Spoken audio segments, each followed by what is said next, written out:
I have brought the trifecta together again. Gregory Wanamaker, Goth Bodsley, my former professor. People were like, look, such a fantastic professor still asking questions. And I was like, oh, well. My question is, why am I still a professor?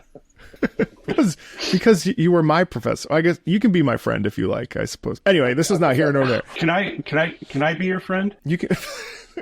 Can I ask you a serious question? And this is a conversation subject that has come up quite a bit, and I was intrigued by it. What is the benefit or the point of listening to music out of context, especially since it's made for video games to like have us feel a certain way about a certain moment?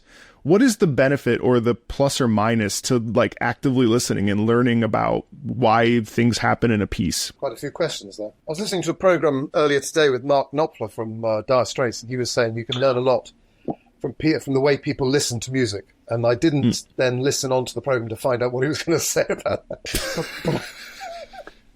And I went away with that thought, thinking, can you? I think there's loads of answers to this question, actually, Marco, which is sometimes we listen to pieces out of context, but because we've listened to them in context, and we want to go back to that place.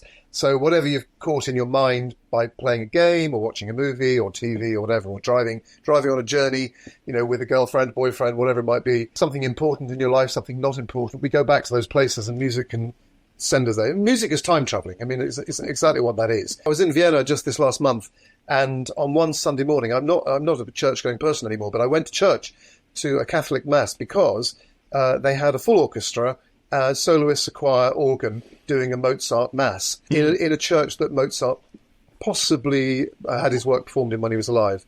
So I just sat there with my eyes closed, smelling the incense, listening to this glorious music, and travel back 200 odd years. So I think there's a journey to be taken when you're listening to music, always. The out of context thing sometimes works against it, because I think, as we've discussed before, that some of the music that's written, incidental music that's written very much to support imagery and pictures. Mm-hmm. Without the pictures and imagery, the music can often be quite thin and really repetitive. And so sometimes listening to, especially film tracks and various things, without the film can be a bit disappointing. Whereas as soon as you put it with the film, you go, oh, of course, yeah, it's great. And those moments then rise and you pick up on them. But why do we listen to music? I mean, in general, why? I think it's to travel. It's to travel to emotional and geographical places. I agree 100%, except for the fact that I wasn't in Vienna last week.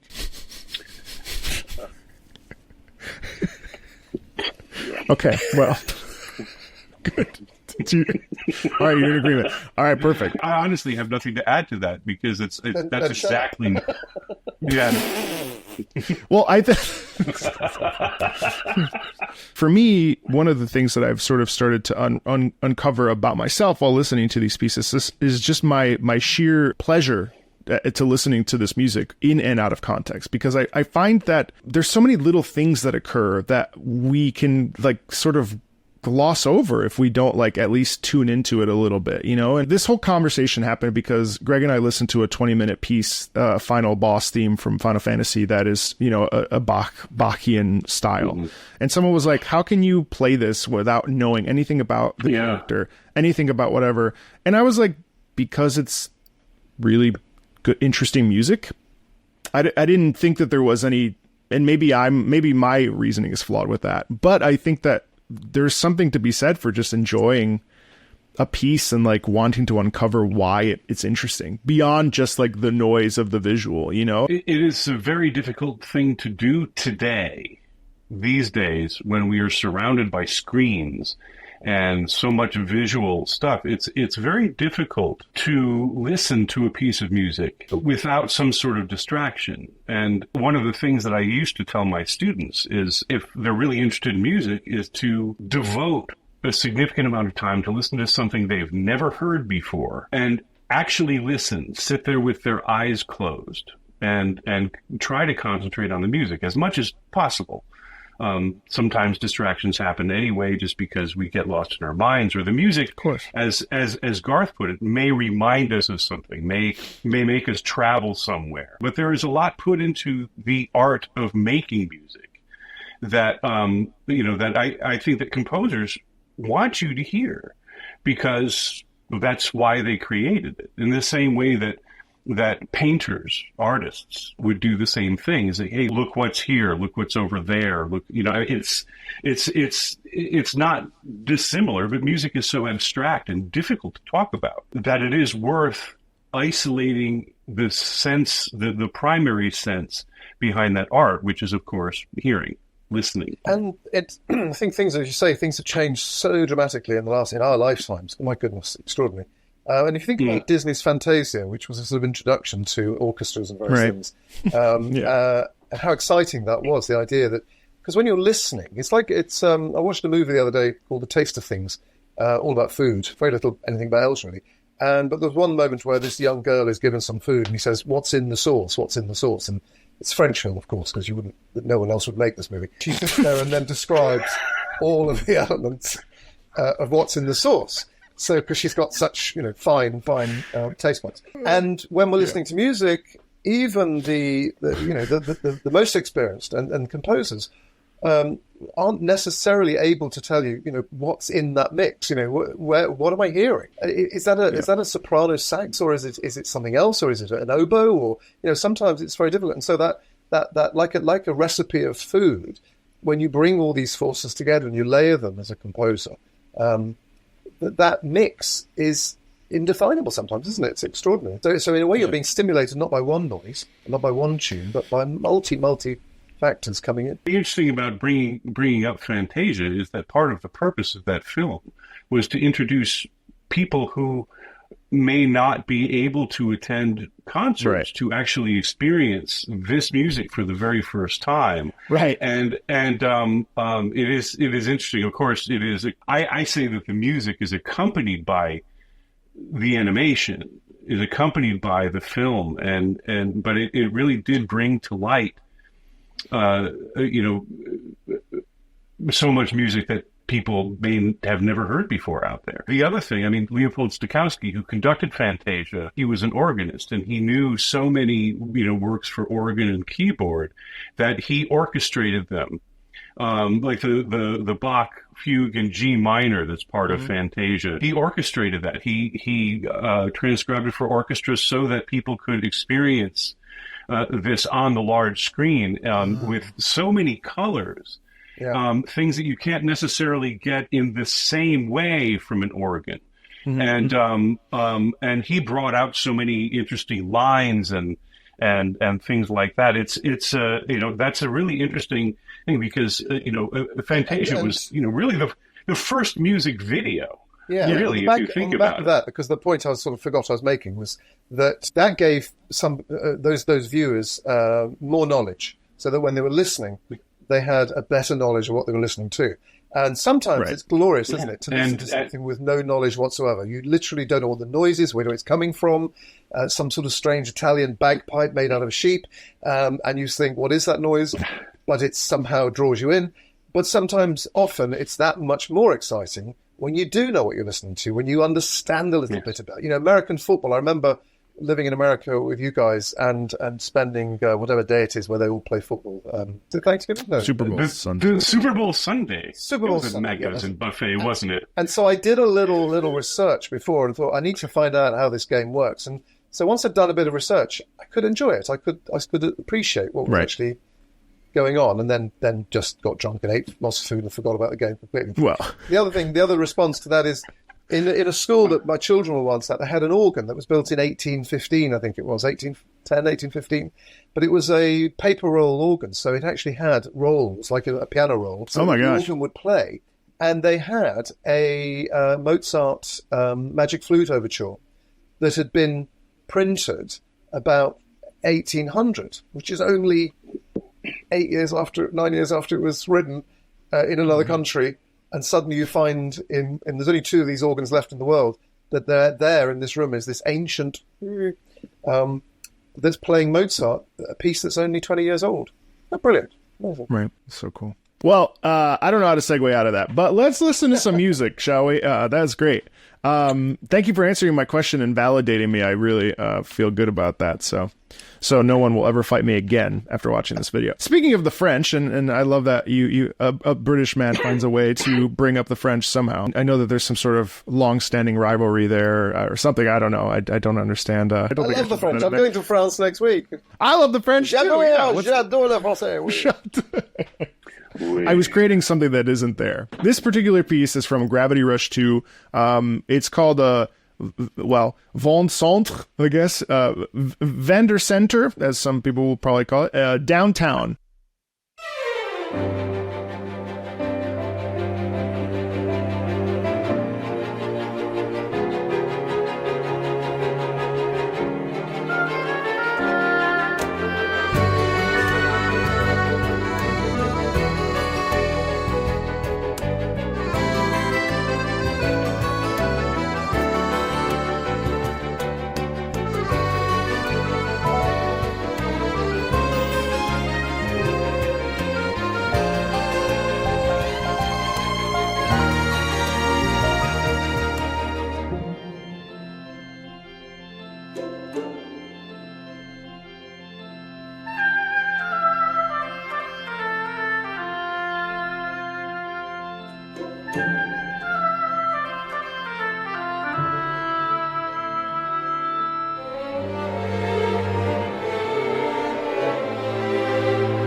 Well, it's so interesting. Gravity Rush 2, really the series is sort of it just doesn't exist anymore. Like the games exist, but they sort of abandoned the IP, which is sort of sad because there's a real sense of flying around in there and literally like gravity rush, like contorting and turning around within gravity and defying, what we would perceive of as the ground and being able to fly and stuff. This is exactly what it's supposed to be. I mean, the music does sort of suggest, particularly with the video, of course, it suggests the flying. It suggests this sort of free motion, without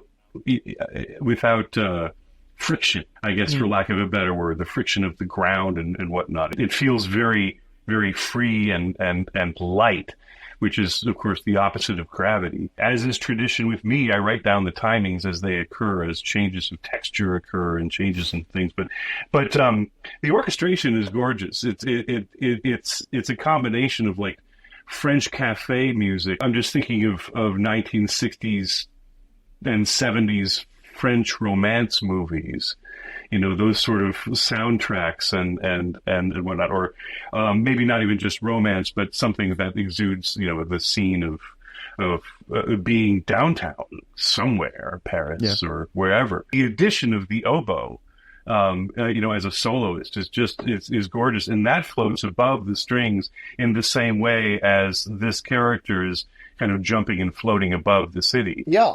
It is. I love it. Love it. It's kind of driving music. It's great. It's fantastic. What's not to like? It's lovely. And as he says, the orchestration is great.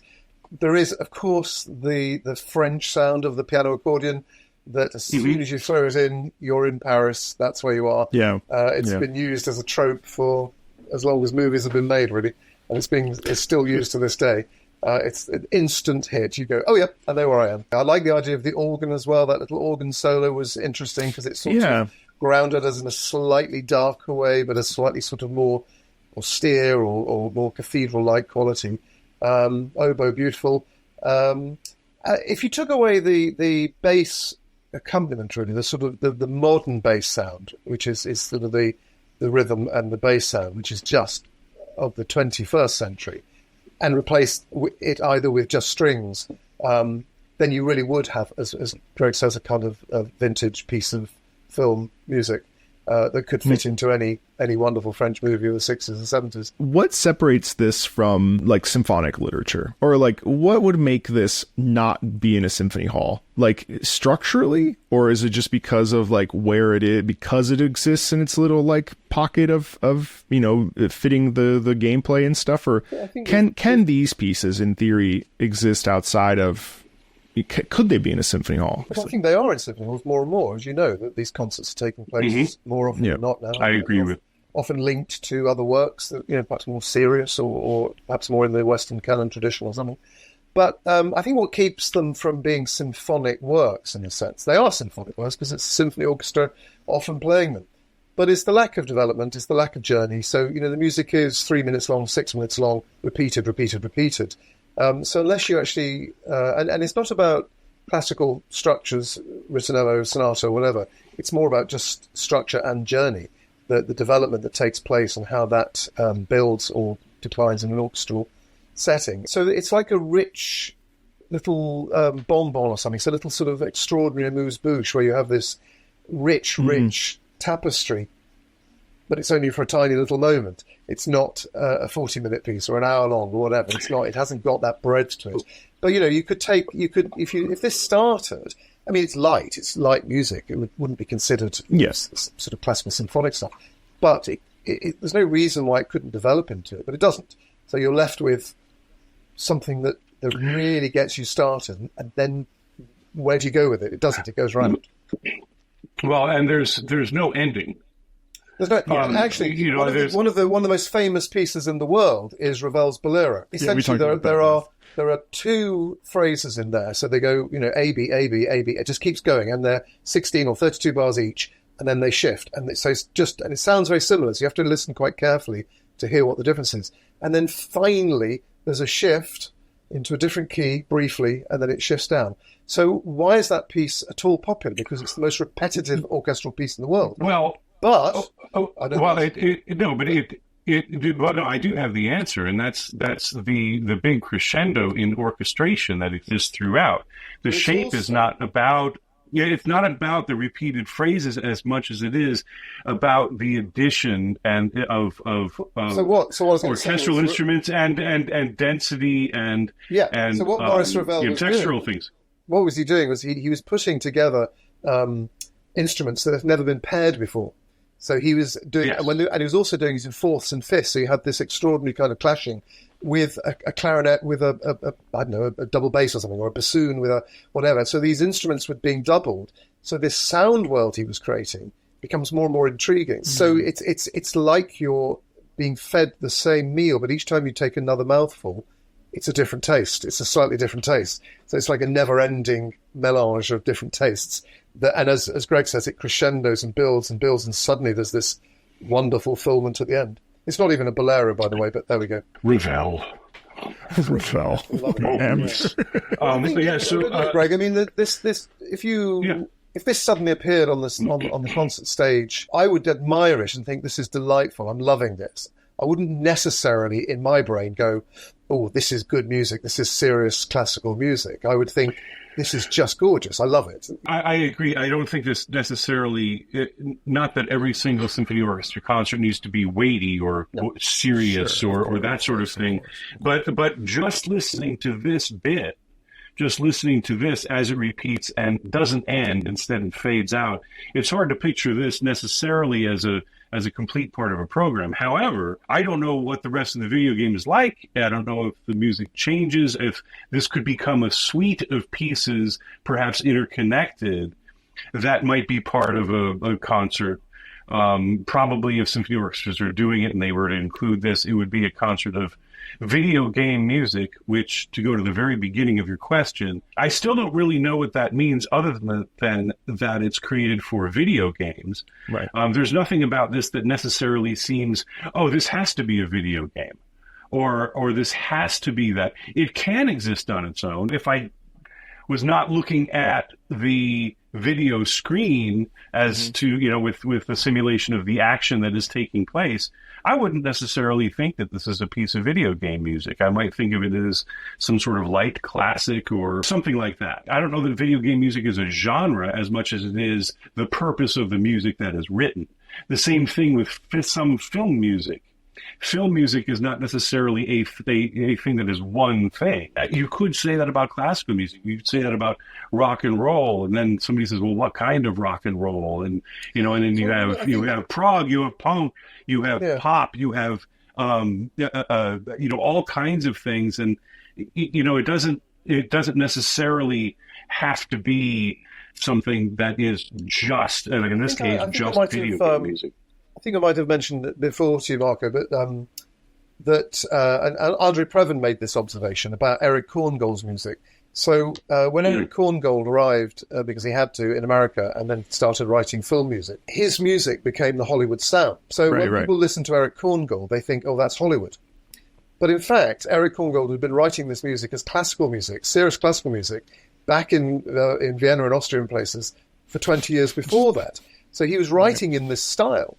And then when he actually worked with Richard Strauss. Yeah. I mean, so when he arrived in America, he starts writing this music for films, and obviously he's tailoring it in a different way because he's got to be in shorter pieces and all that sort of stuff. He's using his language, and that language then happens to become the language of Hollywood. And there's been and the piece we've just heard is in a sense a direct result of that. It's this symphonic, beautiful, broad sound, and then it's adding a rhythmic touch that gets us excited, and musical theatre has been using that forever. This is very Alan Menken. If you think of Beauty and the Beast, that opening sequence, da da da dee, bum bum bum bum bum bum bum. Yeah. Bonjour, bonjour. It's exactly the same sort of feel. We're in that bum bum bum bum bum. Oh, this is exciting. We're going somewhere. We're happy.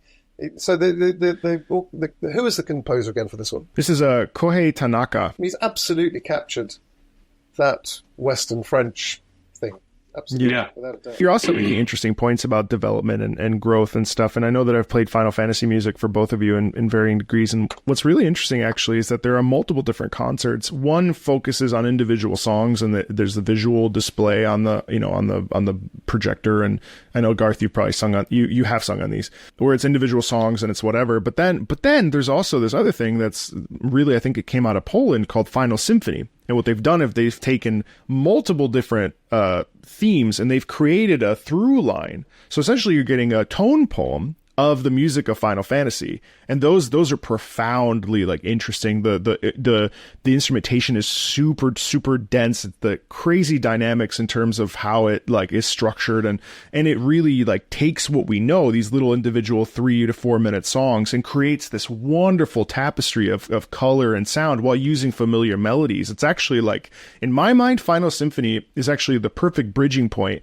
for someone to say, oh, I really love the music of Final Fantasy, and wow, I'm getting this incredible like palette like taste of what it is to listen to a Berlioz, Symphonie Fantastique or a Strauss tone poem or whatever. It's really cool. I ask these questions because for me, again, like what I've sort of come to understand about myself is that I love this music so unabashedly. And I do believe in a lot of ways it continues to push the medium forward. And I just want everyone to come on board because of how much it is, what a pleasure it is to listen to. I would like to think that some of this music pushes people the other way towards Mahler and towards Richard Strauss, Richard Strauss, all this. Absolutely. Yeah. Because Absolutely. It comes from all of that. I think I'm not being snobbish saying this. I don't think at all, because I think it's if we're in the arts, which we are, and we want to understand the arts, want to understand the complexity and the tradition and where things come from, then it's quite clear that certain composers have achieved things that other composers have not been able to achieve. And they've pushed the boundaries of our musical knowledge and understanding further and further and further. It's often said in a way that the modern classical music, it's impossible. What do you do after Mahler? What do you do after Stravinsky? What do you do after Poulenc? Where is there to go, really? But my friend Greg kind of proves this, that there is somewhere to go. And still remaining in a world that is primarily tonal or bitonal. We're not talking about, really atonal music or really avant-garde sounds where you're pushing people's patience, if nothing else, but you're pushing their ability to really take on board, like, is this music anymore? Is it really music? Whereas, so I think Greg has that ability, absolutely, to create a sound world that is his own, and also to be exploring new ways of combining instruments, new ways of taking the old and then melding it with the new, all of those things. So I think we're not at the end of that at all. I think there's all that possibility. But I do think we probably, as musicians, have to. It's like going to a fine art display. Some of the paintings you go, this just isn't as good as that. We just know that. And why is that painting there and the other one isn't? And I think that's true of music as well, that there is a sort of ceiling at the moment with video and film music, because of it's always compressed into, as you say, 2 or 3 minutes, moments of emotion or whatever. And so also get that sense of where it might go. But also, I mean, the part of the purpose of the music for video game music, I gather, is that it's not supposed to distract you from your task of winning or whatever it is, or losing, if that's your goal. When you're playing something by Webern, necessarily may not be appropriate for the game that you're playing, although there are times when maybe it could be. I think that actually if I'm a bit of a tangent, but some of those barrier-pushing pieces by somebody like Webern or Boulez or whoever, I do believe that they do serve a purpose, and they can be considered beautiful if you do have a penchant for that thing. Those pieces may have influenced people in a very indirect way, perhaps, who write very tonally and very accessibly to all the listeners, because it does open up the palette in other ways that may not be about the notes, but perhaps about orchestration, or perhaps about how dynamics really work.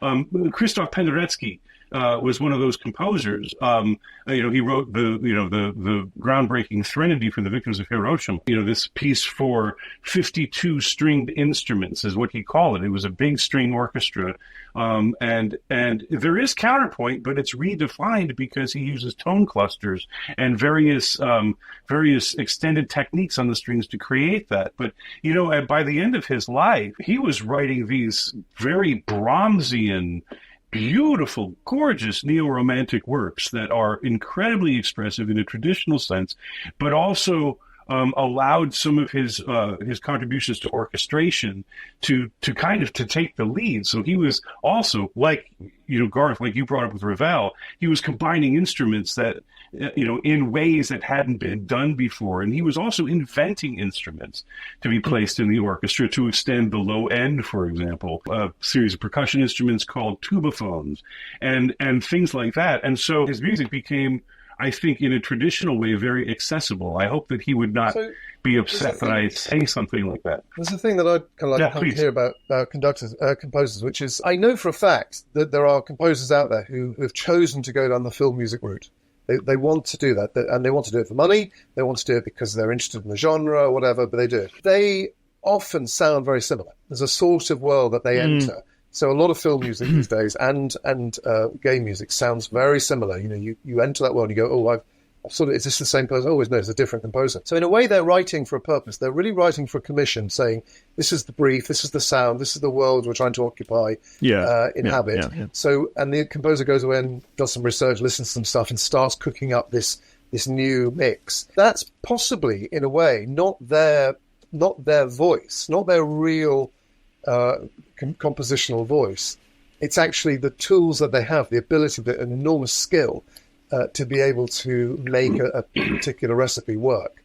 And it's interesting when classical composers stray away from what we recognize to be their fach, their genre, their style, and obviously if a composer lives a long time, the chances of them staying in one place are pretty slim.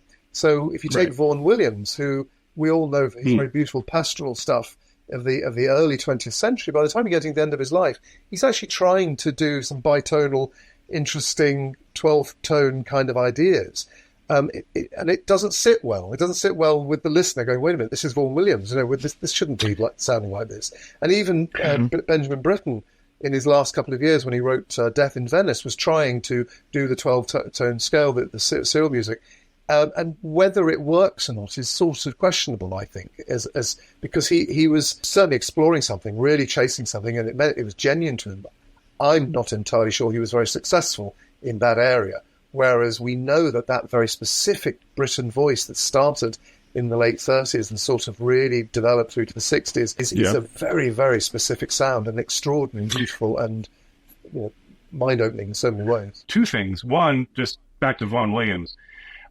Just if there are people interested in exploring this music, I highly recommend that people listen to the entire Vaughan Williams symphonic cycle, all 9 symphonies in order, because I will put that up there with any of the greats, including Beethoven and Mahler. His symphonic music is astounding. And much of it is actually used in films by those directors who do co-opt it. His Fantasia on the Theme of Thomas Tallis is used in Master and Commander, for example, to great effect.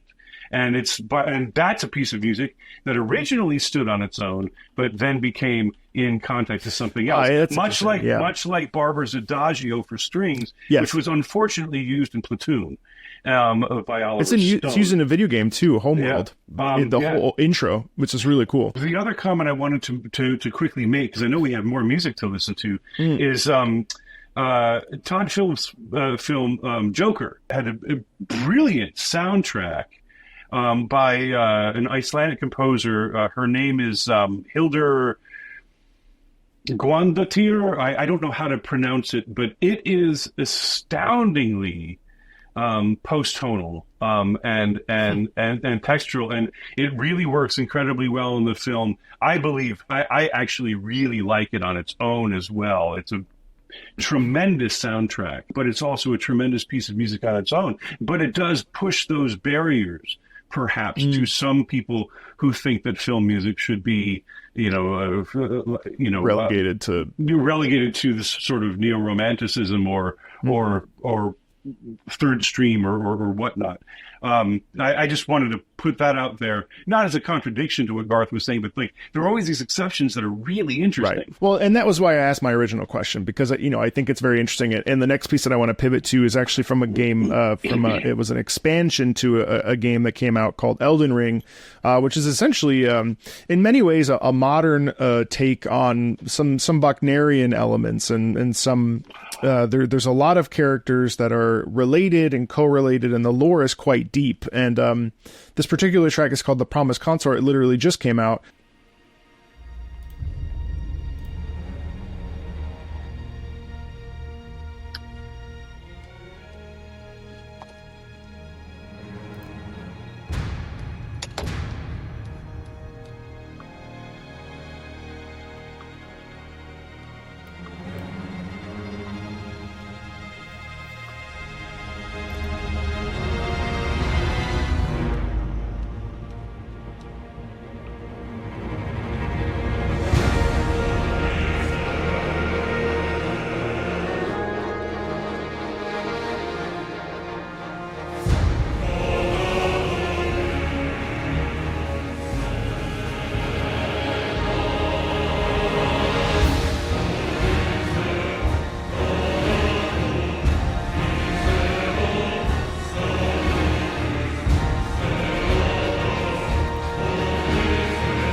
thoughts? Yeah, this is exactly like that Gravity Rush piece. No, it's not. I'm just. It's like, I'm waiting for you to see it. Sorry, I'm kidding. I trust everything you say. That I was like, really? Do tell.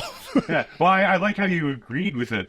Yeah, I was like, No. okay. Is there gameplay during this, or is this an intro, or is this what is this? No, this is the final boss. Yeah, I'll explain the lore, but here's some spoilers just in case you don't want to look at this. A young boy goes to this shadow realm. In order to, I don't know, make the world a better place or something like that. And he actually is a villain. He's a villain, though. He possesses, I believe, his brother, who's actually, like, it's his brother's soul, but it's the body of somebody that was killed. And he actually, in the second phase, when the sort of girls' choir, boys' choir come in, it's actually the character hugging and embracing Radon, who is this, like, you know, very powerful warrior, which is why you hear the first half, which is very strong and dominant. And it's actually the theme that we hear of Radon. So in Elden Ring, in the first game, the first base game, we fight a broken Radon that has been touched with the Scarlet Rot, which is slowly destroying him from the inside. And then in this iteration of him, we are fighting him in his purest, most natural state, because he has a healthy body, despite it, you know, and his soul is inside of it. And then in the second phase, Mikola holds on to him, and essentially he gets double the power. This piece is what we listened to is 6 minutes and 10 seconds long. And at 4:45, that's where there is the solo, that little angelic solo voice. Mm-hmm. I don't mean little in a pejorative sense. It's just, you know, compared to the density that we've heard so far, and the fullness of sound, we have this solo voice and static eighth notes in the low strings that are followed, you know, and that lasts for a little while, followed by, you know, the addition of the full chorus and other layers that crescendos into, you know, the humongous harmonic change that happens at 5:20. Anyway, you were talking about gameplay, and this is about the boss, which I learned from you what a boss is like the ultimate enemy character, strong and you know, difficult to defeat and whatnot. I still haven't, you know, gone into gaming yet to be faithful to you in this series, Marco. But what I wonder is, if there is this intense battle going on and all of that, what is going on? I mean, you could still be playing and fighting with intensity, and then you have this little tiny voice coming out, you know. So what is going on there? Is that timed to some sort of action, or is it just a linear piece that plays until you're done? Because, I mean, to me, this piece, it's very, what makes it very different from Gravity Rush is that it's not a continuous loop. As you said, right. you called it Wagnerian, so it develops almost endlessly. There's very little repetition. There is some, but it's like thematically and motivically, it's not like we're back to this section again. Well, there's a little bit of that too, but it's not blatant. That makes it very interesting, because that also contributes to the whole drama. It's really quite well done. It's actually funny, but I'm watching it. There's obviously a intro cinematic where we see the merging between these two characters, you know, Mikola and Radon, and then actually when we hear that like sort of angelic soprano or boy soprano or whatever it is come in, it's just combat. It's just fighting, and it's like it sort of links up with one of the first new move sets that happen in the second phase, which is like this basically this holy beam of white light. But so let me ask you, Mark. Let me ask you a question. I mean, if you were playing and all of a sudden, you know, you're in the middle of trying to cut somebody's head off and you know, mm-hmm. Feed somebody a nuclear bomb or something like that, and all of a sudden. Yeah, which is not the melody. But I mean, my point is in sort of this suddenness of that. Does that work for you, or does that distract you? Personally, when a boss theme is not loud, which more often than not, almost every boss theme is some sort of intense, bombastic piece. Sure. So actually, the times that I hear a piece that is slower or like more methodical, I actually pay more attention. So for me, to the music or to the gameplay. Well, okay, to the music, right? Okay, but it also enhances the experience because, as we know, like if music is setting the mood and creating an emotion, then to me, the slower, more like this, I actually thought this was mind blowing when I heard it because to me, it's like how bold. In a video game where you could just as easily just do any bombastic thing. And the first half is fairly bombastic to then, well, I also really like this because the tenors go up to a high, like C natural at one point. It's insane. Actually, I loved it. There's a moment before where there's a musical shift where we are introduced to the setting, to the new phase. Yes, that is that is at 3:57. Yes, but then you taking so many notes has caused intense debate in my comment section. I do apologize because it contradicts the thing I said earlier about the first time you listen to something, or when you listen to something new, you shouldn't be distracted. But I mean, my purpose being here is to actually do what I can do with a piece of music. But I mean, it does. My note taking has been. Well, it hasn't really been criticized. It's been praised as an old school way of doing things. Yes, because I am old school in a modern world where I'm trying to learn, and yeah. Because I used to know everything, and then you came along. And me? With this whole thing, this is great. Speaking of learning something, this is very special because we have both a lyricist, librettist, and a composer coming together, and we have to, of course, highlight a work of yours that has not been pre-planned or preordained. This is something that I've it's been planned. I'm really excited actually because so we're going to listen to actually a piece that you both worked on, Garth being the writer and Greg being the composer, and it's called Stella Nuova.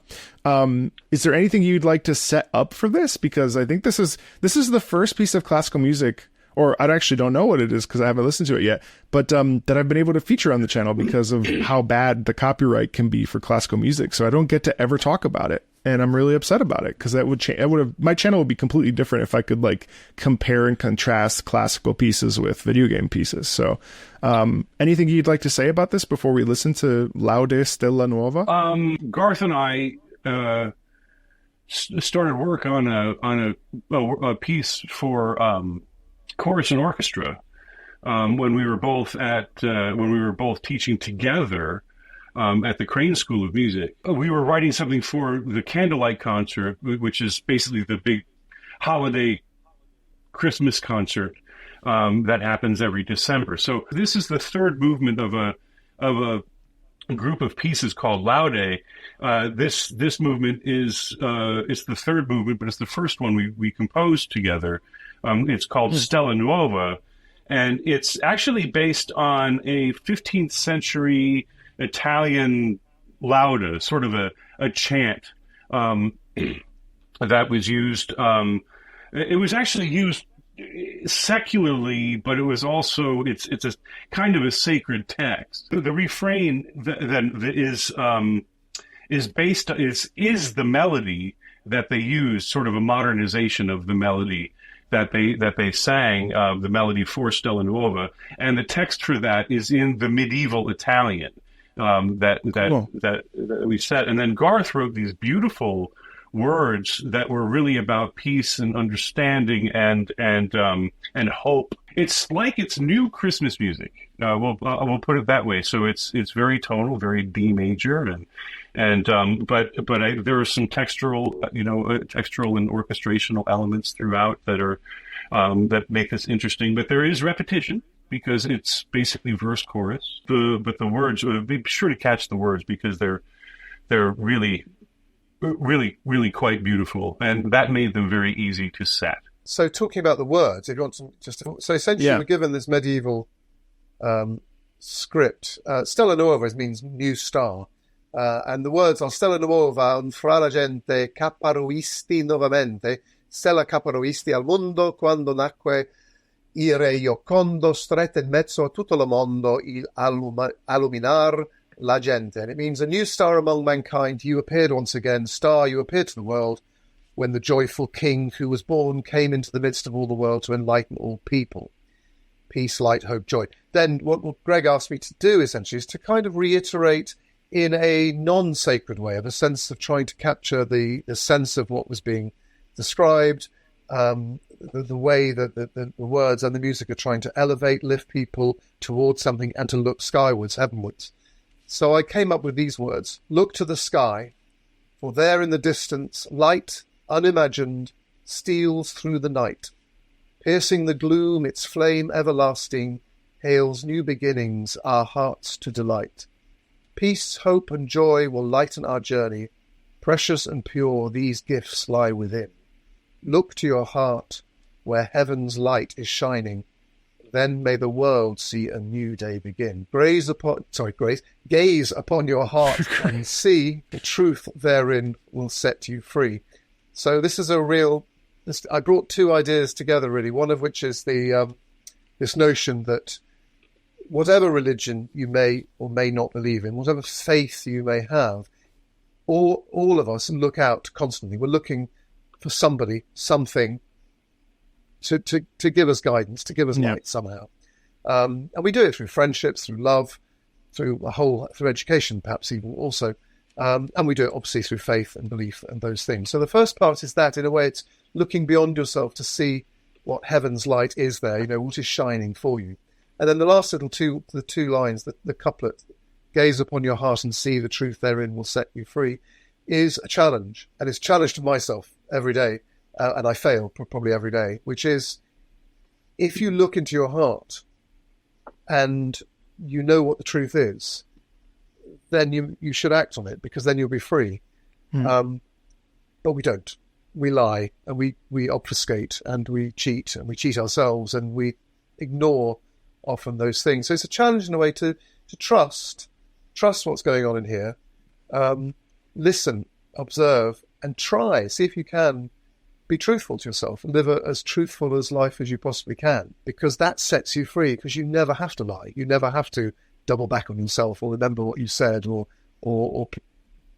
pretend you're something that you're not. It's an impossible challenge, really, because life throws things at us all the time, and we're forever challenging ourselves. We're forever wanting to be more than we are. We're forever not wanting to hurt people or wanting to hurt people. It's very complex being human, isn't it? Yeah. But there is this truth, I think, that sits within us. That's not to say that with certain mental illnesses and with certain narcissistic tendencies, the truth in some people's heart is very far from the truth. So I think it's a real challenge, as I say. It's quite impossible, really, in some ways, because our perspective and the way that we've been brought up and the way we've been nurtured affects us deeply, huge and deeply. So I think, for me, what I have tried to do as a writer, and certainly as a writer, and try to do as a person, as a human, is to get closer to that truth, is to try and be a more honest, truthful person in my life. And that's not necessarily the easiest thing of a Monday afternoon. It's Friday. No, I'm in England. It's somewhere else. Oh, that's right. You're on metric time. Yeah. So but Garth's sentiment, everything that he said is what really kind of moved me to, also. I mean, I think most of the words came before I started writing and started orchestrating and everything with this. Is that most of the words came through, and then we thought, but Garth's sentiment is exactly what the music is supposed to portray as well. It is very uplifting. The intention is that it's very uplifting. As well, and you'll hear that throughout. So Marco, so just a question for you, Marco, before we start. You're going to comment on this, right? Yes, I'm gonna. Where are my notes? Brilliant. I need my notes, otherwise I will look. I will look too new school. I mean, now that you're of a certain age. Okay, first of all, especially Garth. So.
Hey, that's beautiful. I wrote Thank a you. lot of stuff down. Old school. So actually, this opens up to a broader conversation too. But like, what's really interesting is we essentially like we start the piece and we have the establishment of a motivic idea, right? With the ba da ba ba da da ba da, or you know what I mean. But Yeah. so what I love. And I love when this works is that essentially we have that motivic like presence throughout the entire piece, and it gets reiterated. And I love that essentially it becomes a variation on a motivic idea throughout. Is that correct? Sure. Yeah. What I thought was really nice is that we spend the first like 3 minutes setting this up with the choir. And also, as a side note, I love that we have melismatic singing where we're not just singing everything on every syllable, which is something I absolutely hate at times. It's so good how you were able to like add text to not like every freaking I don't know why this is like a modern like thing that I've noticed where like it'll be like a word on every syllable, and in this it's amazing because we have melismatic moments where we're able to actually like Stella Nuova, whatever.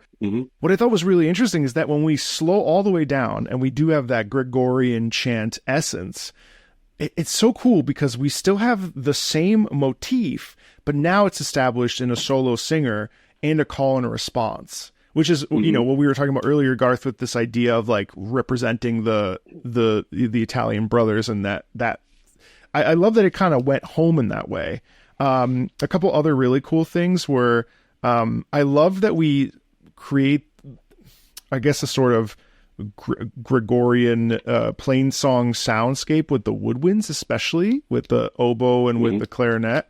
That was really fun to me. I also love that we have a natural call and response between the different voices. I think I heard it happen with the sopranos and then also with the men, the two ensembles. I also appreciated there was some really nice swells and strings as it builds to when everything comes together in unison between the choir and the orchestra. I thought that was really fun because we establish all of this stuff in the beginning, and you basically have like three different even though the motivic idea and the motif is the same, you establish it in multiple different ways. So it's really cool how we then start to get unison movement with the strings and the choir with that sort of melismatic sort of thing. And then I really like how we slow down. And so I guess, if we think all the way back to the first piece that we listened to today, you're right, Garth, and that essentially like what we see here, and not to place like, obviously it's two different compositional ideas, but you're right that we do go on a bit of a journey in the sense that obviously there's a natural beginning and end. There's a natural like exposition,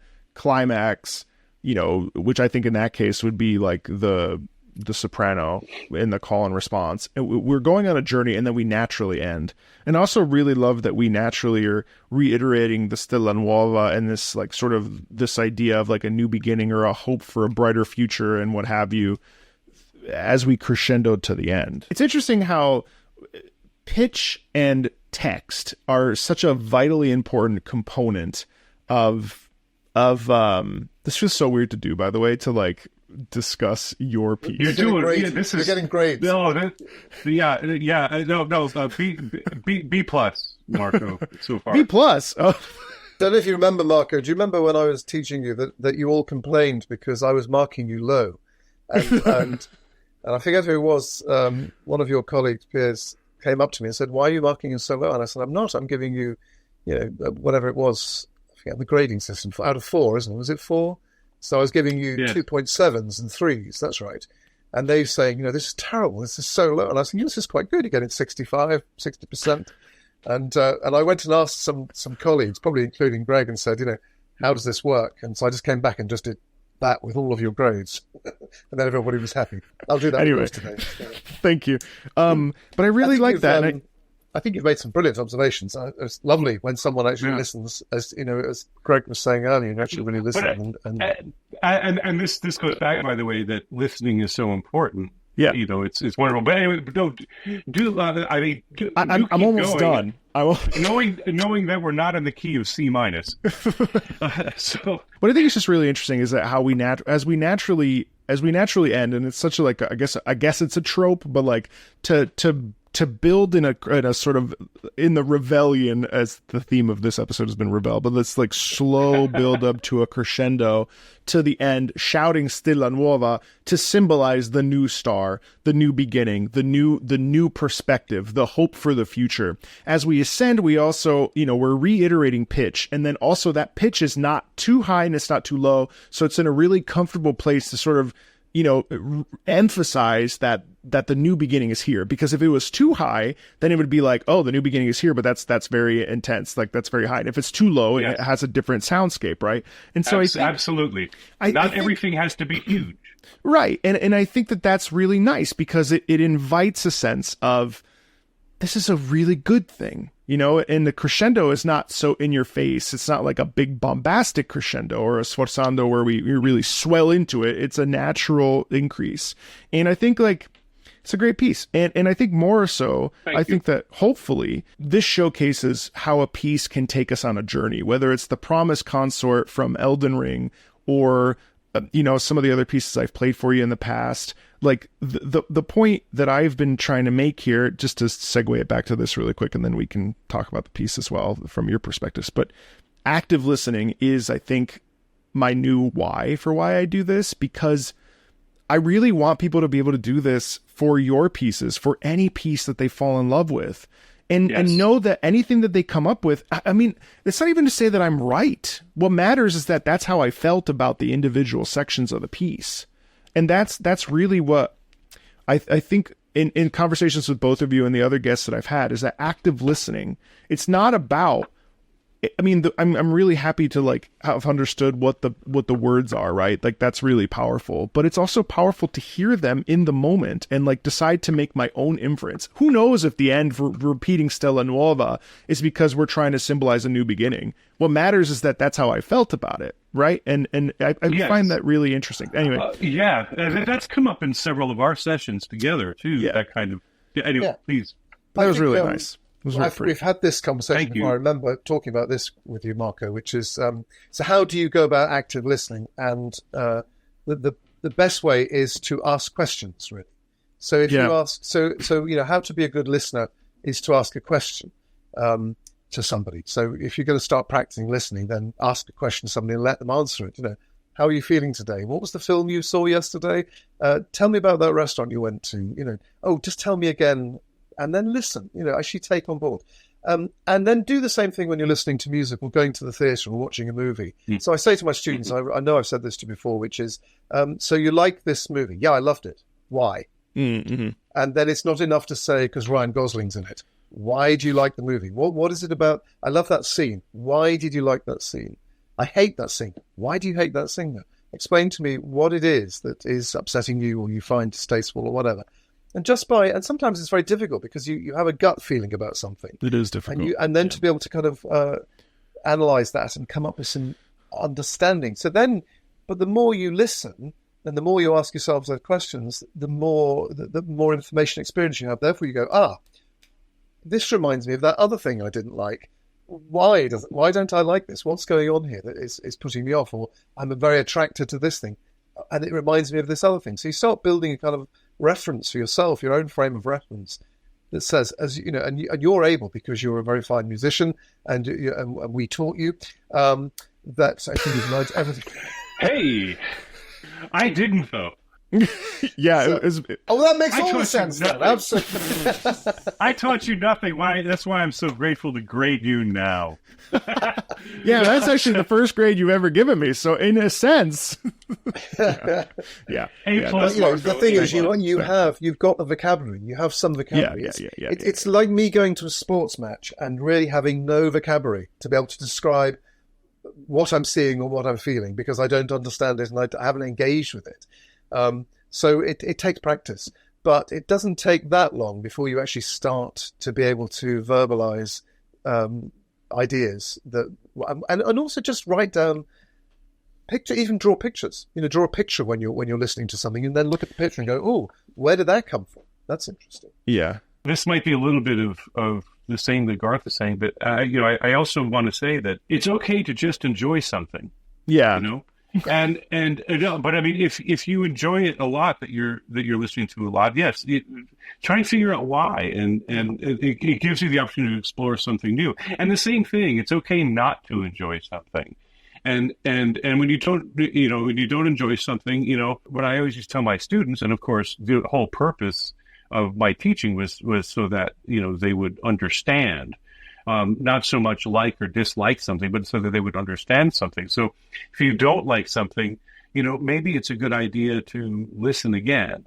And experience it again, and then realize, try to understand why you didn't like it. And something like that could also make you turn around a little bit and say, well, actually this works for me. Maybe I didn't like this particular noise or this particular thing, but over here it's actually, that's something that I do enjoy. So why did that other thing exist? And it could be that in order to like, in order to have the good, you got to be some bad, or you got to have some bad, and then because you can't have one without the other. Balance in the force there must be.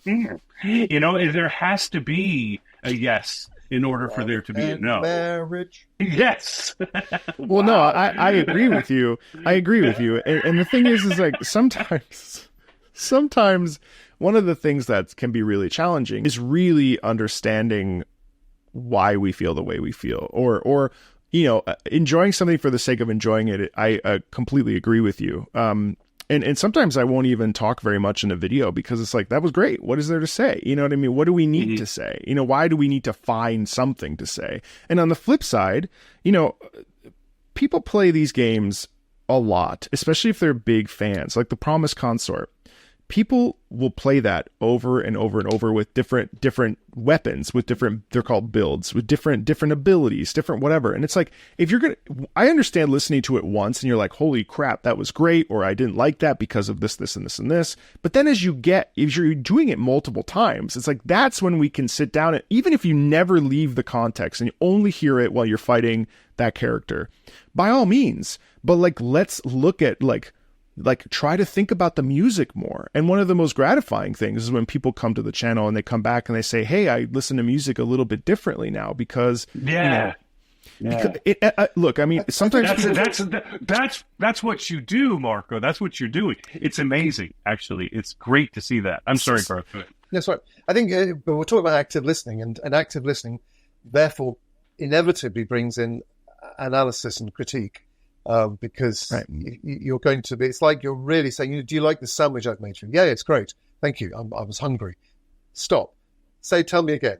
Why do you like the sandwich? What was in it that you liked? And are there different tastes? And you go, actually, the bread is really nice, isn't it? It's fresh. And what's the butter you're using? And what's that funny taste? We tend to whiz past things in this very speedy world that we don't stop and look at the view. Take time just to breathe in and go, what am I looking at? We take things for granted so much. And, the amount of work, you've got to remember, as we've said this before as well, but the amount of work that goes into creating these tracks for video is enormous. It's enormous. That's in the background and it's over so fast. It's hours and hours and hours of work from the composers, and then hours and hours of work from the people who record it and then edit it and put it together, and then, combine it with the cinematographers and all those things, the animators. It's a mammoth task. This doesn't come together, and not at the quality we're talking about. It doesn't come together in a matter of hours. It's days and weeks, sometimes years. Months. So yeah. And one final thing, of course, is the really good stuff that we've listened to in the sessions we've had with you. That does come from huge amounts of active listening and experience and years of knowledge. It doesn't just come out of someone going, oh, I'm going to write this piece of music. Everyone goes, oh, that's rather beach, a bit like Richard Strauss. It's because of all that knowledge. That's why it's arrived. It's like any chef would say, please take your time and eat my food slowly. Please don't gobble it because I've spent 3 hours or more making this perfect. So plus all the years that it took me to actually be able to make it to begin with. Yeah. This is from actually a trailer, but it's called Sword of Destiny from The Witcher 3. The Witcher, is that based on that television series? So the television series was based off of a book, which the video game is based off of as well. So the book came first, then the video games, then the video games made it extremely popular, and then it became a show that sort of was okay. Well, this game has a card game inside of it called Gwent, so I've played The Witcher 3 for about 500 hours. Probably could have learned a language or something. But listen, why would I do that?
So just for the record, the singers on there are it's a band called Parsifal or Parsifal Schuttenbach, which is a Polish folk metal band. They basically musicians that are really obsessed with or interested and fascinated with history and historical reenactment. In the mid to late 80s, there was something that was introduced to the world, and I had it on a cassette. Was my French is terrible. De voix Bulgaire. Bulgarian voice is the Bulgarian women's choir, and this is very much like the technique they used, and there were sort of folk song arrangements that they would sing, and the singing seemed so unusual, at the time, because it's all chest and white, that kind of the kind of white, with lack of vibrato, which this is all chest.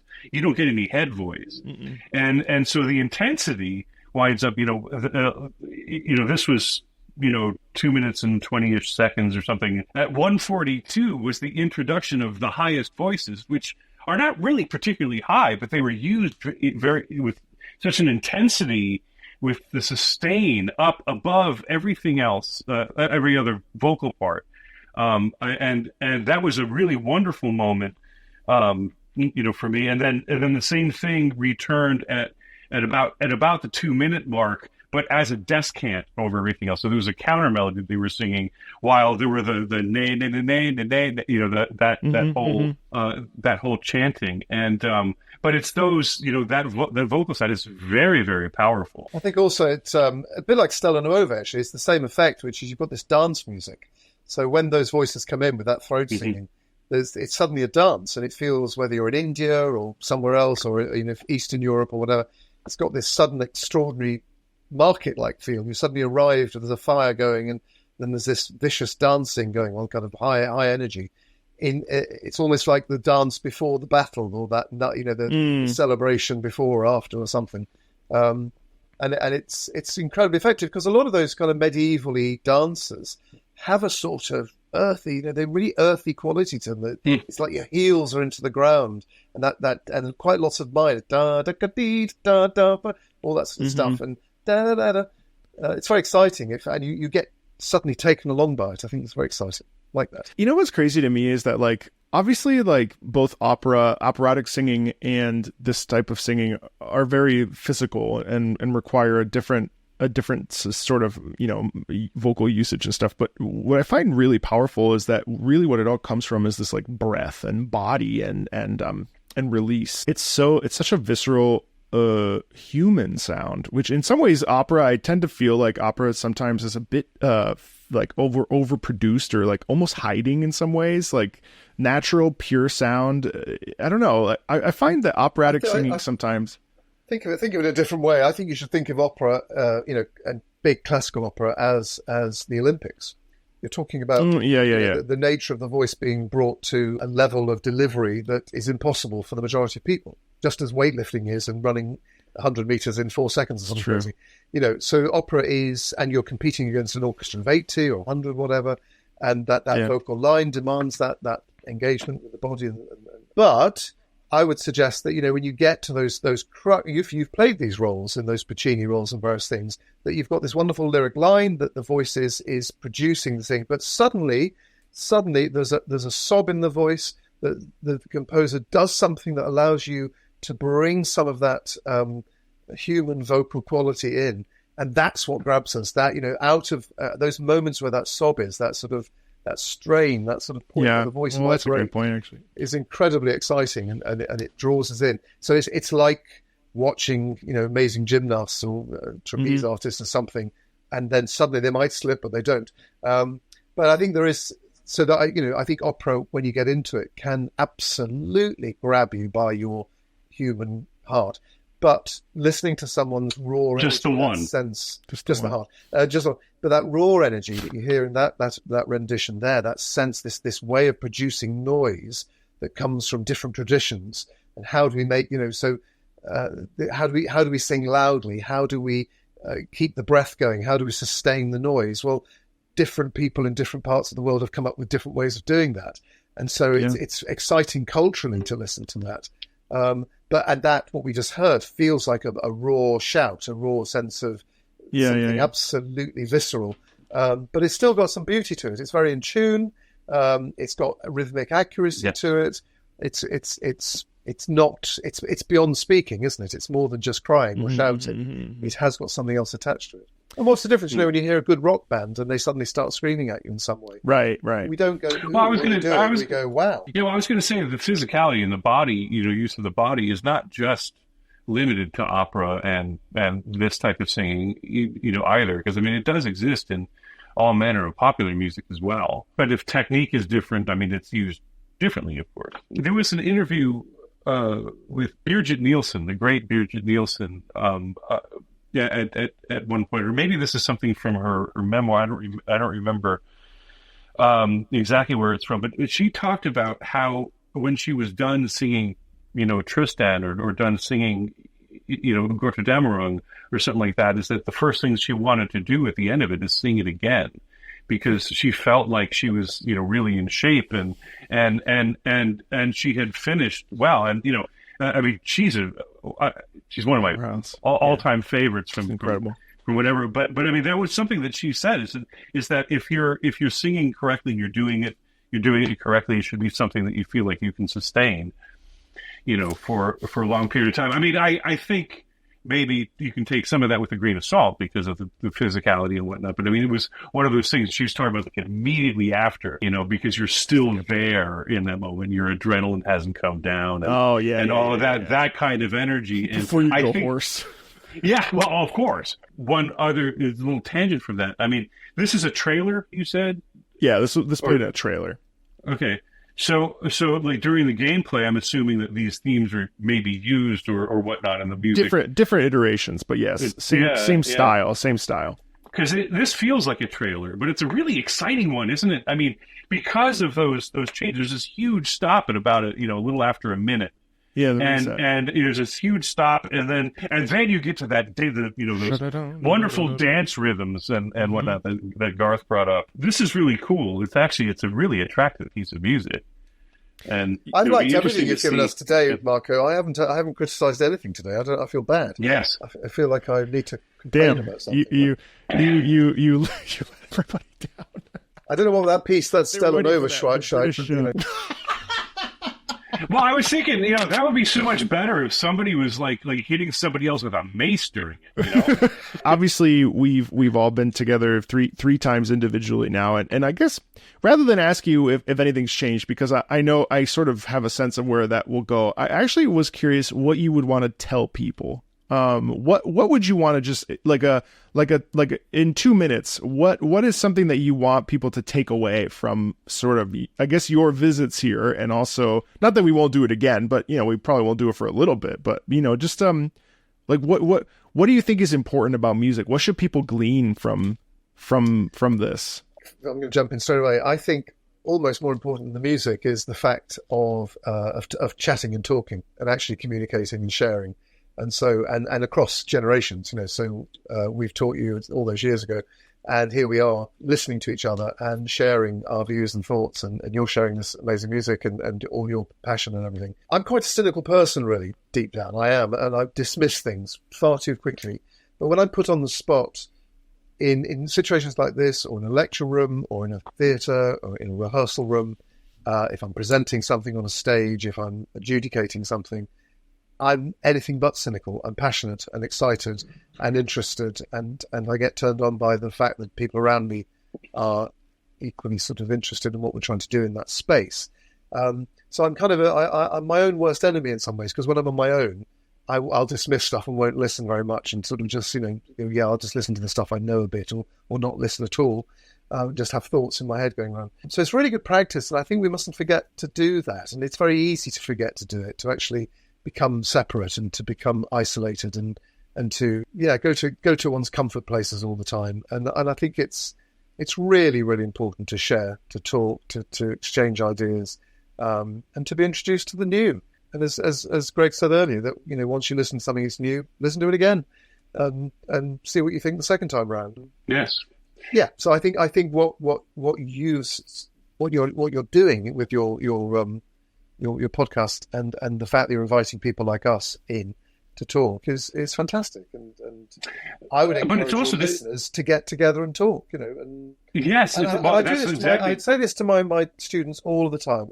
I say, go home, get together, grab a bottle of wine, get a pizza, sit around the table, and talk, share, exchange. And whether it's about a play they're doing, a piece of musical theatre, an opera. Sometimes I say go in character, play the role, and then go to dinner and just stay in character and see what that feels like. But the idea is to get them talking about it so that ideas start to bubble up. Otherwise you're not actively listening, and you're not being proactive in the business of either listening or doing. And, sports is proactive, isn't it? I believe you can't play football unless you kick a ball. There's a lot of people who sit in their armchairs saying they can play football, like I do, I guess. But, you can't. So why is it any different with the business of listening to music and actually actively engaging with art? You have to get out and do it. You actually have to sort of get involved with it, really. Absolutely. I mean, the thing is that it's an opportunity, yes, for communication and for discussing the art, but it's also the opportunity to create art in some way, of your own, regardless of, what kind of art. But I mean, it's the art. There's the realization that we're living in a time where Marco, you're making this brilliant podcast that is, with a wonderful following that you have, who they're all very passionate about video game music. But I see some of the comments also talk about things that, I went and listened to this, or I'm going to try this now. Something else is that they're engaging in art exactly the way, Garth said, but don't do it alone, do it with other people, and then realize it is art, whether it's music or painting or videos or something. It is the art that defines who we are and where we are in history. That's always been the case. And It hasn't really been the politics. It hasn't really been, all of the wars. Yes, those are important events and everything. But, if there's one thing that lasts, it is art. It is the music we create. It is the paintings we make, the sculptures, the videos, the whatever that we make. That's the architecture. That's the thing that lasts. That's the thing that defines who we are and where we are, and we should. And that's peaceful, and it's peaceful, and it's and it's the kind of thing that I think that we should be focused on and really discussing and preserving. Yeah. Thank you so much for that, Greg. Brilliant. What goes with that, of course, is that through what does define history is the shift of attitudes and thoughts and the way that we perceive the world. And so, and what mirrors that? What is the very thing that takes those new ideas and makes them last forever, even more so, is art. We put them in paintings, we put them in buildings, we show, this is how we're feeling right now, this is the stuff we've just learned, the Age of Enlightenment, whatever it might be. Listen, read, and then you understand what happened at that period. Art is the only thing you can leave behind when you leave the earth. You can leave your kids behind. Maybe someone's going to leave me some money, actually, is what I hope. And this YouTube channel, that'd be good, too. Hopefully, but I mean, yours will be curated. Yours will be in the Smithsonian. It'll be the Marco Meatball Smithsonian. The Marco Meatball. Well, listen. Dad, can we go see the Marco Meatball at the Smithsonian today? You bet, sir. You bet. Well, listen, both of you. I mean, thank you so much for coming back on 3 times individually. I mean, this is the third, so I really do appreciate it, of course, and I hope that those of you that are watching, we did a lot of talking, so hopefully you've enjoyed this with whatever you've been doing today, and we really. What is that? This is my American president's ruler. And this is an album that contains a piece that Garth and I also collaborated upon called Adirondack Songs. And this is Marco Meatball's YouTube channel, which you should subscribe to. It is. And this is what I have in front of me, written all the time. Keep calm. And this is my cowboy hat that Garth gave you when they turned 40. They've already left. They're gone? This is a terrible outro. This is not what you're supposed to do. This is the best outro ever. Thank you very much. Thanks a ton, everybody, and we'll see you all later. Bye. Bye. Yeehaw! Bye.